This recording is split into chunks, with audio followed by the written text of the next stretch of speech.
It's Joshua Gar from Android Authority. What's going on, everybody? And let's just get right on into it. It's time to unbox the Samsung Galaxy Note 3.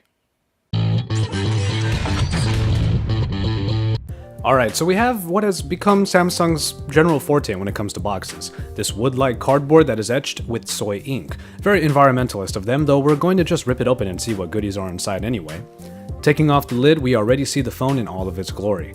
Let's put that aside for now, and when we get under the flap in the box, we get a bunch of manuals. This is the phone made for the Americas, so we have English and Spanish booklets, respectively.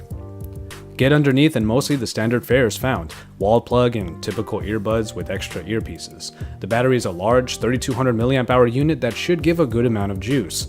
However, as this is a Note device, there is a bag with extra tips for the S Pen and the tools needed to install them.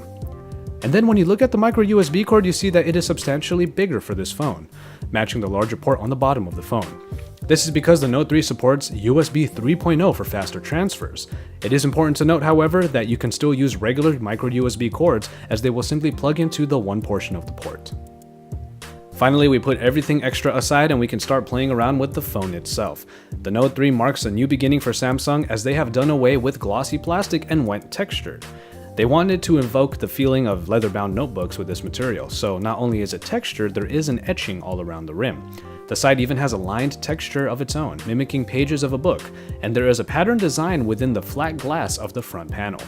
I have my trusty SIM kit here to adapt my nano SIM into the micro SIM slot, and that's how we're going to get our Note 3 life started. Okay, so first impressions.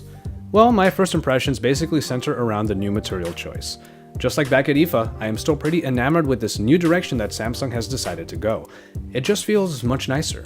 You think you're getting a typical fingerprint-prone and slippery Samsung device, but instead you get something that might not be too much different from all of that, but is still very welcome. My excitement for this phone abounds even more because, truth be told, I am a new Note user. The Note 3 will be my first foray into the S Pen world. Even from just the short time using the S Pen in the Note 2, back at IFA with this phone, and even now, I'm looking forward to making it a part of my smartphone lexicon. Even just taking out the S Pen for this particular unboxing and first impressions, I already felt excited to have a stylus experience, and it seems like it's going to be a good time. Alright, well, we have a plethora of upcoming coverage on the Note 3, so make sure you stay tuned for it all. Once again, this was Joshua Gar from Android Authority, your source for all things Android.